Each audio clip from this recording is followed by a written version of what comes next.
This is BMF! The BMF title fight, the first defense ever. Justin Gaethje against Max Holloway. Two real gladiators. My prediction in this video. Hello and welcome to Bloodsport MMA. Yo, assalamu alaikum, my niggas, what's good? I'm breaking down the 5 biggest fights on UFC 300, guys, so check out the other predictions as well. And now it's time for the BMF belt. Max Holloway challenges Justin Gaethje, who defends the BMF belt for the first time in history. A lot of people hate on the BMF belt. I know it's kind of a weird belt, but still, I think it adds value to that fight. It makes the fight more interesting and it gives it a reason to even happen, because otherwise that fight makes no sense, right? I have to say, guys, I have a pretty clear vision how this fight will play out. My vision is blurry. Yeah, blurring. Now, first we have to say, both of those guys are absolutely top tier strikers, right? The difference between them is you have Holloway, who is a volume striker, who likes to throw as many strikes as possible, a lot of straight 1-2s and whatever, and just kind of overwhelm you, while Gaethje likes to counter you and knock you out with every shot he throws. He loves his uppercuts, loves his hooks, and has crazy power in all of them shots. He goes for the kill every time he hits you. I'm sorry for the audio quality, guys, but I have to leave the helmet on for this one, because those are two real gladiators. I do believe they kind of deserve that. And because I deserve this. Holloway moves up to 155. I am not really concerned about that, to be honest. I'm not one of those guys that says Holloway will be too small, he can't compete with Gaethje, he's too small, blah, blah, blah. Gaethje is much bigger. They're the same size, the same height at least. Max is just a very lean guy with long limbs. That's what she said. He doesn't look as heavy, but he's not a very light guy. Like, he cuts a lot of weight for 145. If you look at him, he looks like that at 145. I do believe 155 is actually the best weight class for Max, if I'm honest, at this stage of his career. Because I don't believe those weight cuts to 145 will serve him well in the future.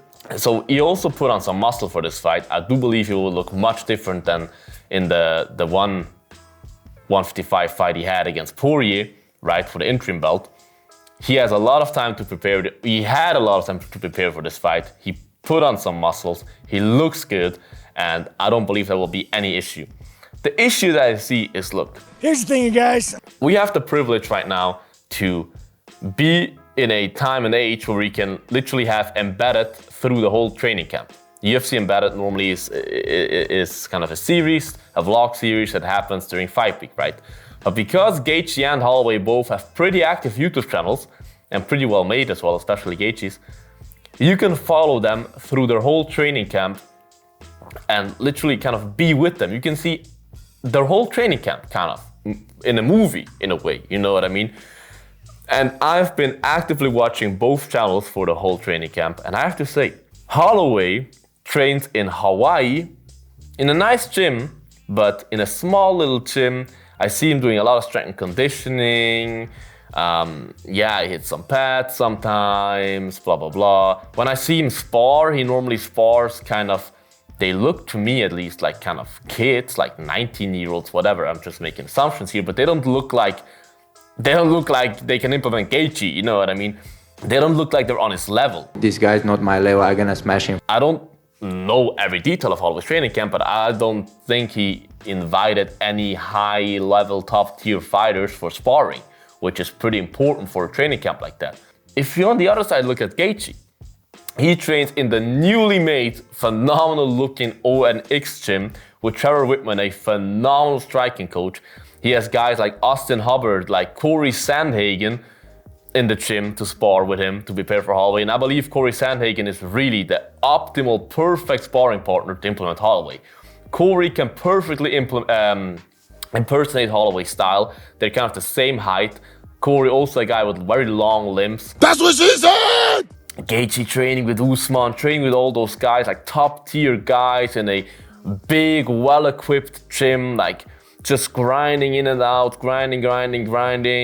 And I just from the visuals, just from watching the episodes of both those guys, the vlogs, I just think Gaethje is gonna brutalize Max Holloway. Honestly, like, with all love I have for Holloway, and the worst thing I could imagine is Holloway getting knocked out. I don't want to see this. I love Holloway to the death. To the death! But Gaethje just looks so freaking sharp at the moment. Gaethje looks like he had a very healthy training camp. He's in peak condition, and you saw it in his last 2 fights. He looked so freaking good against VCF and against Poirier, and I just don't see that from Holloway. Holloway looked good against Allen. Holloway looked good against Korean Zombie, but he didn't really like impress me insane with that. You know what I mean? Against Arnold Allen, he won that fight because of his chin a little bit, because of course he landed more strikes, whatever, he did a great job, but Arnold Allen cracked him with some crazy shots. And Holloway just didn't want to go down. That's the reason, in my opinion, why he won that fight, why he didn't get finished in that fight.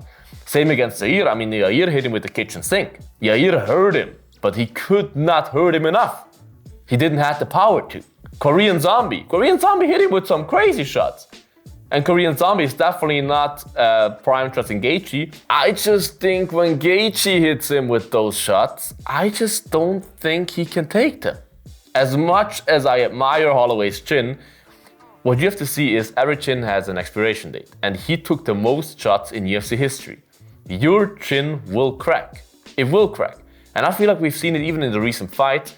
I at least feel like, from my subjective observation, that he doesn't take the shots as well as he did in the past. I feel like it affects him a little bit more. And I do believe when Gaethje, with his moaning when he strikes, hits him with a clean 3-piece, I just don't think Holloway can take that for too long. I really think Gaethje will just outclass him in the stand-up, close the distance with the leg kicks, get on the inside, land the beautiful hooks, uppercuts, straights, and piece him apart. I think, and I hate to say it, it will look a little bit like the Gaethje Ferguson fight. I really believe Gaethje will just absolutely brutalize him. I'm afraid to say it, but I do believe Gaethje will be the first one to finish, not to finish, I mean Poirier submitted him, but the first one to knock out or TKO Max Holloway. I hope he's not going to get knocked out cold, but I could see it. My prediction is Justin Gaethje chops up Holloway's legs and finishes him with a beautiful, brutal boxing combination in let's say at the end of round number 2. Let's say round 3.